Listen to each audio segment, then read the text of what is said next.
Hello, everyone, and welcome to another session on Dalit writing. This is the last part of Module 2.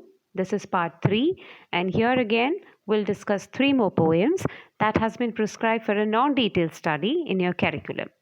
So the three poems that we will look into here, the first one would be Untouchable Yes I Am by N.K. Hanumantaya. The second and third poems are This Worldly Prayer and What People Are You by Madhuri Nagesh Babu. The fourth poem is Cruelty by Namdiyo Dhassal. And the last poem that we will look into in this lecture is titled With Love by Shashi Madhuraveli. So we'll begin with the first poem titled Untouchable, Yes I Am by N.K. Hanumantaya. Now, this poem is taken from his collection titled Those Shrubs Steel Nibs Are Sprouting. N.K. Hanumantaya is a Kannada poet and an essayist who's a lecturer by profession. Though he could be seen as a Dalit poet representing the younger generation, he has always made it a point not to involve directly with any of the Dalit movements. Instead, he chose to be an observer, someone who would be an onlooker on everything that's happening around. His poetry is noted for violent and universal images and often focuses on the inherent violence in all sort of relationships. You would also see an influence of Kannada literature in his poetry more than the Dalit writings. The poem Untouchable Yes I Am. Unlike the previous poems, the title itself conveys a declaration Untouchable, yes I am. The poet establishes his identity as the untouchable and doesn't hide anything from it. This poem is a vehement protest against discrimination. It asserts the Dalit identity actively. He blames the so called upper caste men. He cynically calls them humans and says that they are humans in name alone. They look like humans but are deprived of humanity. And if this is what you call a human, the poet says that he wouldn't never want to become a human like them. According to him, a life without fellow feeling for others, a life without humanity, is worthless. In addition to that, the poet goes on to add a new perspective to the most abused word, untouchable. For those belonging to upper caste, untouchable might be those who are born into a lower caste, someone inferior to them, someone denied of all opportunities in life. But according to the poet, untouchable refers to someone who cannot be touched. He goes on to compare the untouchable to electricity first and then to the depth of the oceans. The poet forces the reader to think on new terms. He tears down the age old definition of untouchable with a strong blow. He goes on to criticize the upper caste when he says that they pretend to eat pure food, devoid of meat, but in real they are nothing less than a savage because they can show discrimination in the name of caste, color, and creed. Because only a savage can treat his fellow brothers as low caste and discriminate them. No human would do that. Therefore, he says that in his life he would prefer to eat meat and be a human instead of eating the so called pure food and be a non human. The poet goes on to mock the upper caste men who believes that they are very pure right from the time of their birth. The poet says that if this is how they behave, if this is how the upper caste men behave by discriminating, by inflicting pain upon the Dalits, he would never want to become or he would never want to be born as a superior caste. The poet goes on to say that after eating cow meat, he has become more like a cow. And this he considers better and ends the poem saying, I will not eat humans like you, where the you is referred to the upper caste men, which is a clear indication at his earlier statement that he would never want to be a human like those upper caste people. The poem Untouchable Yes I Am is undoubtedly filled with images of protest. Unlike the previous poems, he is aggressive and his anger against discrimination could be felt throughout the poem. However, what stands apart in the poem is the way he redefines the term untouchable. The next poem that we will look at is titled This Worldly Prayer by Madhuri Nagesh Babu. Madhuri Nagesh Babu is one of the major Dalit poets from Andhra Pradesh. He is remembered for his strong views on Dalit issues. He was a staunch Ambedkarite, but not a blind follower. He interpreted Ambedkarism according to the situation in the society he was part of. One of the most powerful voices who spoke against atrocities committed against Dalits, oppression, and violence, he has published a few poetry collections. He wrote in Telugu, and most of his poetry collections have been translated into English. For instance, Untouchable Locality, that came out in 1995, Willett Square, that came out in 1997, What People Are You, that came out in 1998, and A Worldly Prayer, that came out in 2002. These are the two poems that we'll be looking at in this session. A man sensitive to the condition of women, he spoke about patriarchy among Dalits. This makes it obvious that he wasn't blinded by any movement. He was fearless and questioned injustice not just against his community but also within the community.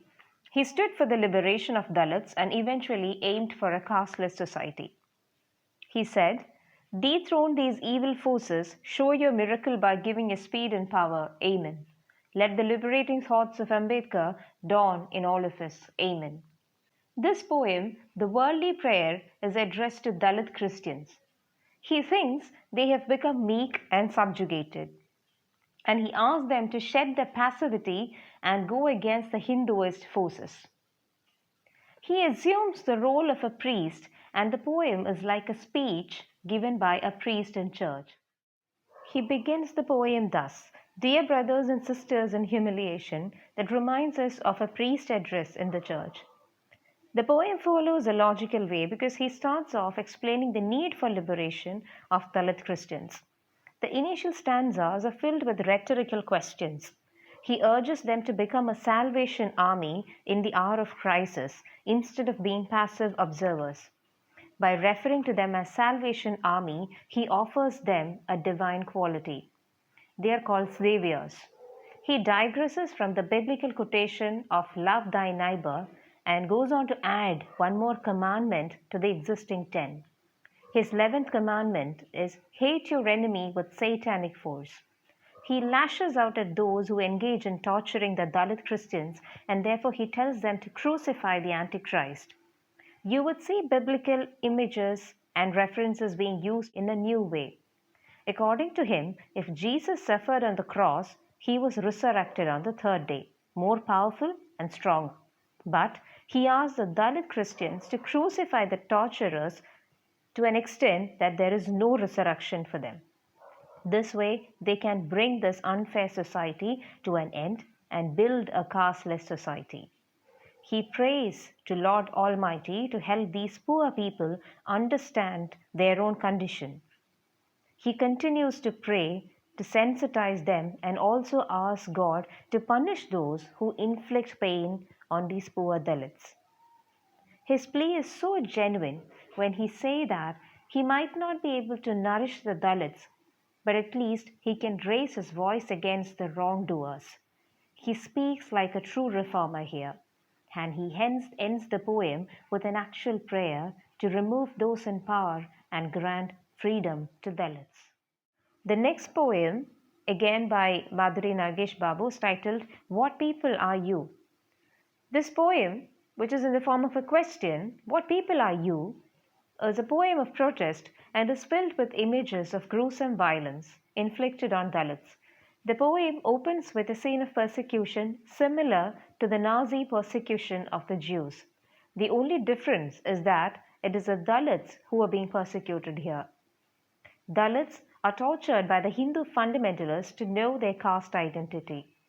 This poem gains significance in the backdrop of events that forced a lot of people, a lot of Dalits, to change their names and hide their Dalit identity and migrate to far off places to escape this persecution.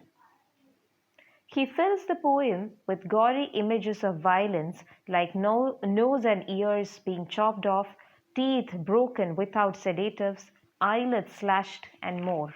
One might even wonder at the uncensored images of extreme violence filling up the poem.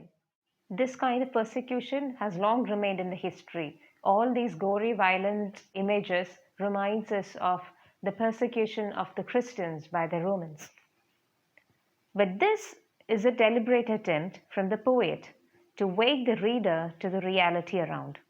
And the refrain, "What people are you? What people are you?" throngs in the ears of the reader. He questions the very nature of being human. Like in the last poem, "If this is what you call being human, I prefer not to be one."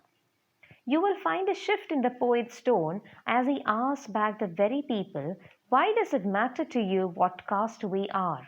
So after a point, the question changes. The tables are turned. Even though the poem begins with the question, "What people are you?" after the second part, the poet throws a different question. Why does it matter to you what caste we are? His tone gains confidence, if you note. He is proud to be a Dalit. Towards the end of the poem, he begins to question the people who torture Dalit in the name of their identity. He mocks those Hindus who are so blinded by their caste and superiority that he is removed from the concept of humanity. The mocking continues and ends on a note asking the Aryans and those belonging to the superior caste to change their ways. He speaks as a representative of all those oppressed people and not just one. These two poems, "What People Are You" and "A Worldly Prayer" by Madhuri Nagesh Rao, establishes him as one of the most powerful voices in Dalit literature. He can't be ignored. His violent imageries and fearlessness is evident throughout his poems.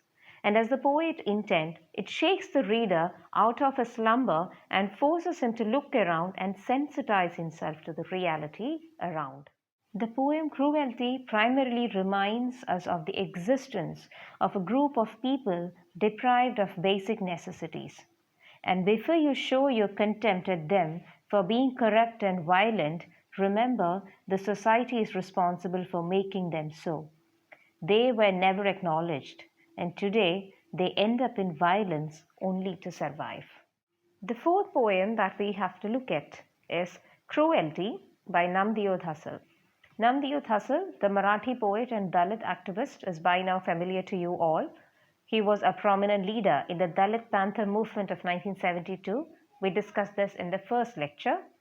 He was influenced by the ideologies of Dr. B.R. Ambedkar and aimed at a social reconstruction based on his ideologies.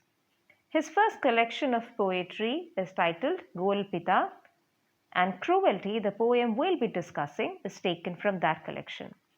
This came out in 1972. This was followed by 8 other collections. I'll read out the English translations. By a Foolish Man, How Old Are You? I Killed the 7 Horses of Sun, I Am Walking, Holding Your Finger, are some of the major English translations. The poem Cruelty unravels in the underworld that is filled with everything bad and worst happens there. The poet slowly brings the reader to the underbelly of the city, that place that often gets ignored, that everyone comfortably forgets. Cruelty talks about the state of a man who is reduced to his primitive behavior. He refers to the man who engages in violence and hurts others in order to survive. We need to understand that this is a world of pain and suffering. We are talking about the underworld.